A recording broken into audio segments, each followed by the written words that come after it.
Is God both good and evil?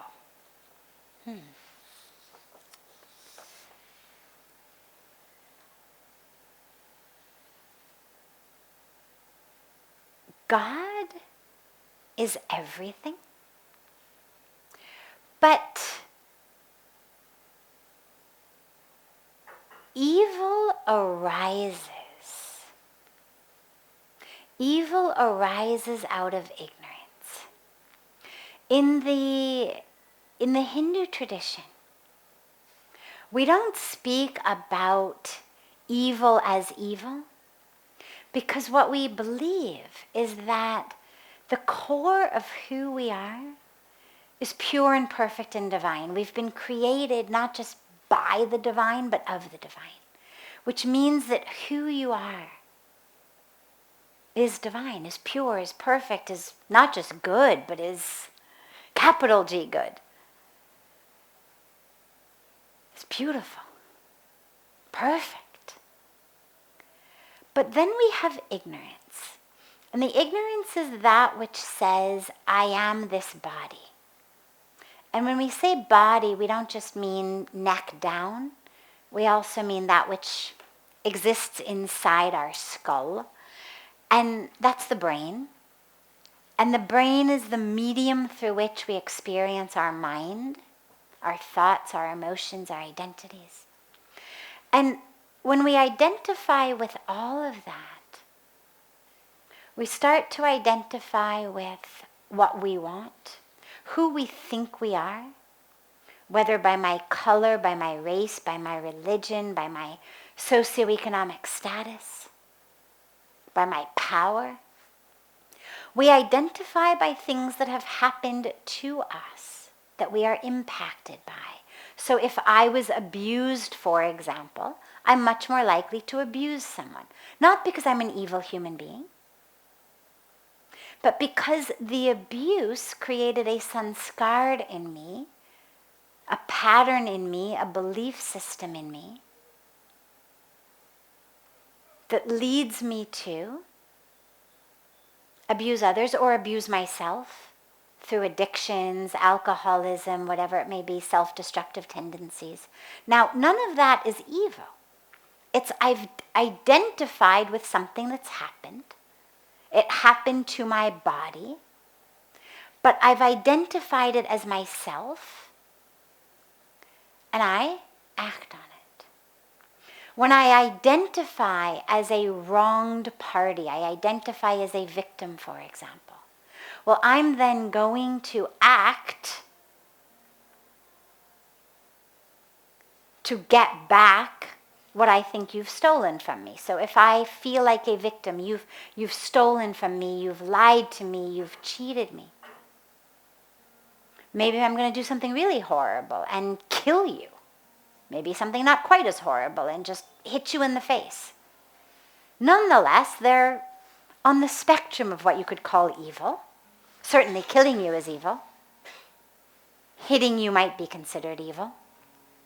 But again, none of it comes because I'm an evil person. It comes because I have falsely identified as an injured victim. I've identified as the one from whom you stole. I've identified as separate from you. And I've therefore acted out of that ignorance.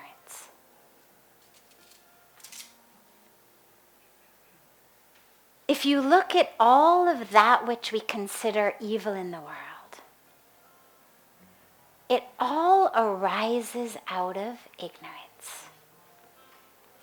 And ignorance is an umbrella. Under the umbrella of ignorance, we get ego, we get greed, we get lust, we get delusion, we get all of that that leads us to do things that could be termed evil. But we are not evil. We are ignorant. So when we speak about God, God is not evil.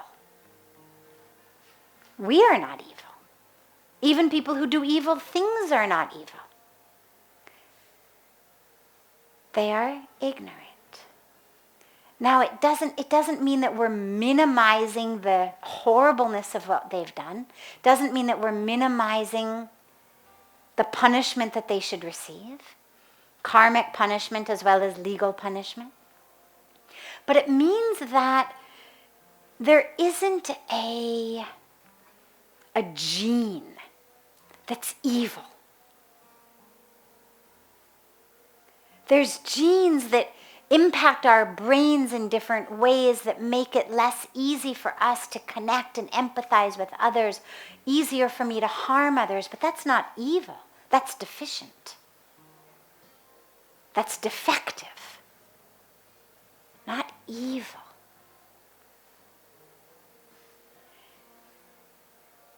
Even if you look in the scriptures at the quote-unquote evil demons. So you take, for example, the story of the Ramayana, the great epic of the Ramayana. Well, so who's the demon of the Ramayana? Ravan, right? The demon king, the evil one. Well, interestingly, he actually wasn't.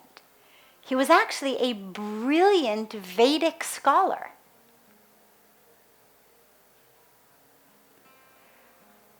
Who became a little too ignorantly attached to the form, to the power of the form, to the lust, to the greed, to the power, to the separation.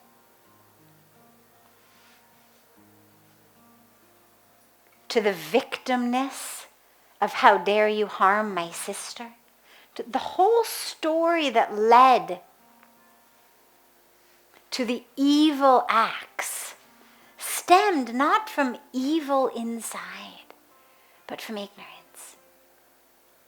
And so this is where it's so important for us to ensure the cultivation of gyan, the cultivation of true knowledge.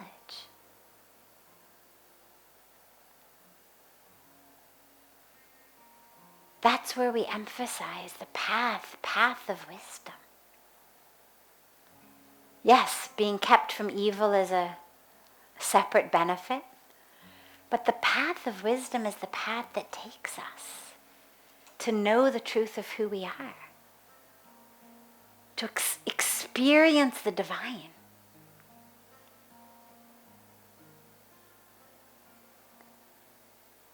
So no, God isn't evil, but evil brews.